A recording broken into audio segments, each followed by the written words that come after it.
आज Indian national Lokdal ने new housing board colony sector 12 Hooda में एक राजनीतिक कार्यक्रम किया, जिसमें उन्होंने लोगों के समक्ष अपनी पार्टी की नीतियों का ब्यौरा दिया और सत्ता में काबिज सरकार की बढ़ती महंगाई को लेकर नाकामी का भी जिक्र किया।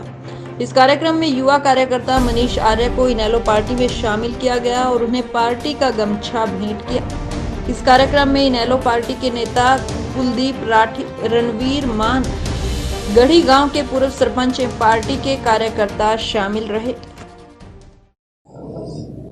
आज का जो कार्यक्रम है, हमारे बहुत ही होनहार युवा साथी भाई मनीष आर्य जी ने भारतीय जनता पार्टी छोड़ करके इंडियन नेशनल लोकदल में आस्था जताई है। इनके घर पे हम तो चाय पीने के लिए आए थे, पर भाई ने जो इतना अच्छा प्रोग्राम किया, मैं भाई मनीष आर्य जी का इंडियन नेशनल लोकदल में हार्दिक स्वागत करता हूं और इंडियन नेशनल लोकदल की तरफ से भाई का बधाई देता हूं इस बात की कि ये पार्टी में आए हैं, इनका पूरा मान सम्मान किया जाए। कौन सा पद दिया गया है इनको? क्या आज पहला दिन था, भाई ने पद तो हमने कहा था भाई बताओ क्या जिम्मेवारी संभाला, तो बोला भाई साहब हम अभी आए हैं आपकी पार्टी में, आप हमारा काम देखिए, फिर आप जो जिम्मेवारी लगाएंगे हम उसको पूरी निष्ठा से निभाएंगे। जल्द बड़े नेताओं से भी मुलाकात? बिल्कुल, चौधरी अभय सिंह चौटाला जी से मुलाकात करा के इनको और दिल्ली के अंदर जा करके इनकी पार्टी में वहाँ पे भी नेताओं से मुलाकात कराई जाएगी और इनको पार्टी में शामिल कराया जाएगा। कुलदीप राठी, अलकाध्यक्ष पानीपत ग्राम। नेताजी, भाजपा सरकार अब ये कह रही है कि किसान आंदोलन है, राजनीतिक आंदोलन है, हम 7 महीने से आंदोलन चल रहा है जी, क्या लगता है आपको? देखिए, भारतीय जनता पार्टी जो ये कह रही है कि ये किसानों का नहीं है, आप लोगों ने तो बड़ी नज़दीकी से देखा है इस आंदोलन को कि देश का जो अन्नदाता है किसान, वो कितनी निष्ठा से कार्य कर रहा है, अपने खेत का भी कार्य कर रहा है और बॉर्डर के ऊपर भी काम कर रहा है।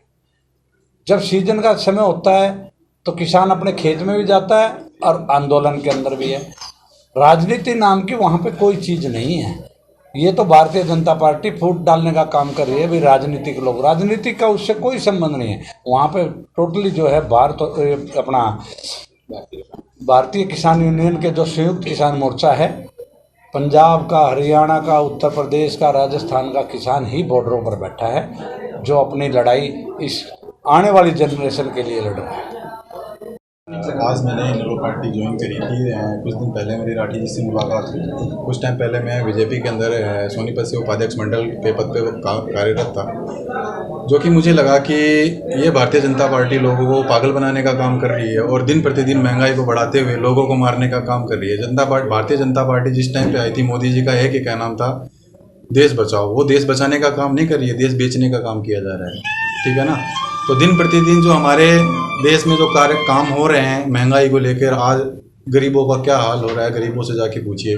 जिसको भूख लगती है उससे जाके पूछिए कि रोटी की कीमत क्या होती है। जिसको अगर कहीं पे भी जाना हो, आज उससे पेट्रोल की कीमत पूछिए कि उसके पास पैसे कहाँ हैं। महंगाई दिन प्रतिदिन बढ़ती जा रही है, पैसे कहीं हैं नहीं, कंपनियों में काम नहीं है, नौकरियाँ नहीं है। भारतीय जनता पार्टी दावा करती थी कि हम ये कर देंगे, हम वो कर देंगे, वो केवल फेंकने का काम करती है, ठीक है। वो केवल जनता को पागल बनाने का, गुमराह करने का काम कर रही है। और आने वाले टाइम में जनता का वो गुस्सा भारतीय जनता पार्टी को इसी बार मुंह पे एक करारा तमाचा लगेगा कि जिससे उसको पता लगेगा कि जनता के साथ ऐसा करने से क्या होता है। कि आज उन किसानों, गरीब किसानों का वो बुरा हाल हो रखा है, लेकिन जब चुनाव का टाइम आएगा तो उनको ही पता लगेगा कि जनता के साथ दुराचार करने पे सरकार को कितना बड़ा नुकसान सहना पड़ सकता है। उनको इस पार्टी के माध्यम से उन्हें बताना चाहूँगा और आपके न्यूज़ मीडिया के माध्यम से बताना चाहूँगा कि इस सरकार ने लोगों के साथ बहुत ही बड़ा घपला, अत्याचार, और पानीपत की बात कर रहा हूँ मैं। पानीपत में आए दिन आप लोग, मीडिया लोग, प्रेस कॉन्फ्रेंस, प्रशासन वगैरह से कॉन्फ्रेंस करते होंगे तो आपको बताया जाता होगा कि कितने रोड हादसे हो रहे हैं। फिर भी वही चीज़, आए दिन क्राइम हो रहा है, आए दिन मर्डर हो रहा है, आए दिन चोरी डकैती हो रही है, फिर भी प्रशासन का किसी तरीके से कोई कमांड नहीं है। बस